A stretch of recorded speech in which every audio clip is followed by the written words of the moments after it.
Bato. Maraming salamat po. Magandang umaga sa ating lahat.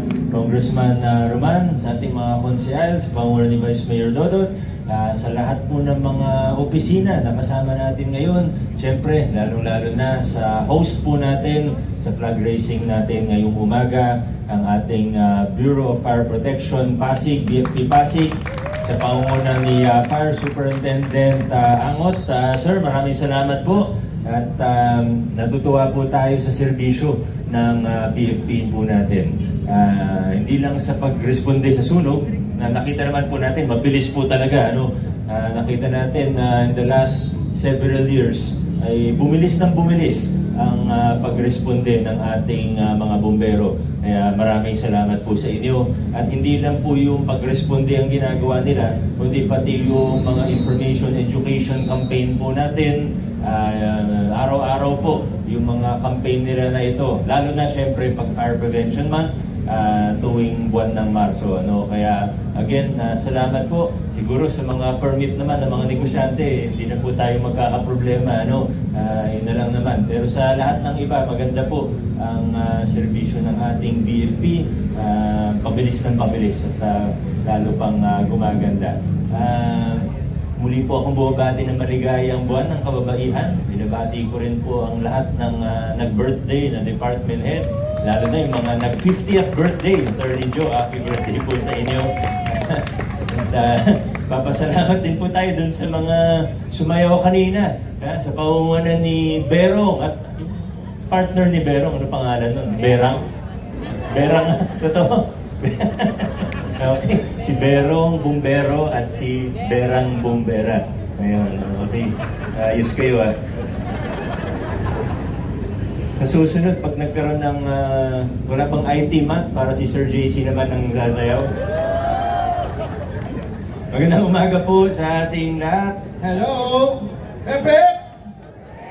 Hooray! Yan, isang nag-aalab na umaga po sa ating lahat, sa mga lahat po ng Pasigueños. Nag-aalab po ba ang katabi natin? Pwede ba natin tignan yung ating kaliwa? Yan. Pwede ba natin sabihang, I love you? Yan. At syempre, yung katabi niya naman sa kanan, ano isasagot? I love you too. Okay, so partner. So, alam niyo ba? Yan, na itong hawak ko, di ba? Na hawak mo rin ay pwedeng pagsimulan ng sunog. Okay? So kaya paalala po ng Bureau of Fire Protection, kapag tayo ay bibili ng mga ganitong gagamitan, ay siguraduhin po nasa legit na mga nagbebenta po, hindi kung saan-saan lamang. Kasi po, pag ito po ay nag-init habang pinacharge, pwede pong magsimula ng sunog at madamay po yung ibang bagay na mga katabi nito at ito ay pwedeng lumaki. Okay po, kaya yung mga gumagamit dyan, ito, nakakita ko lalong-lalo kayo mainit. Paalala po ha, kailangan po siguraduhin na ito po ay pumasa sa standard at merong ICC sticker. Yes, partner? Alam nyo rin ba na ang cellphone na ito na gamit ko at gamit nyo, gamit natin lahat, ay pwede rin pagsimulan ng sunog. Kaya, dapat po nating iwasan ay huwag tayo mag-overcharging. Especially pag tayo po ay matutulog, dapat hindi na po tayo mag-charge. Lagi po nating tatandaan ng lahat ng gadgets at lahat ng mga electrical appliances, mostly, delikado kapag ka iniiwanang naka-charge. Iyon. Kaya paalala po ha, ingat-ingat po tayo. At alam nyo rin ba, dito tayo sir, dito sa gitna. Alam nyo ba kung ano ito? Hindi. So ito po yung ating ginagamit natin sa ating mga e-bike. Sino po ang may e-bike dyan? Yan, e-bike. Yan. Scooter. Scooter. Yan, scooter. Yan. Yung may mga EV na mga sasakyan. Yan, napapanahon. So ito po ang battery ng ating mga yung EV vehicle natin ay mayroon po yan na lithium ion. Okay? So ano po ba yun, partner? Yung lithium ion natin. Ano po ba yung mga pwedeng o possible na maging cause kung bakit po nagiging delikado at pagmumulan ng sunog? Una po ay yung physical damage. Especially pag ganito na po ang itsura, automatic yan. Wag na po tayong magtipid. Kailangan na po nating palitan. No? And also electrical damage. Pasok po rin po kapag po yan ay in-overcharge natin. No? And also paalala again, pag mag-charge, dapat babantayan. Kasi lahat ng bagay, kapag iniiwanan, delikado yan. Okay?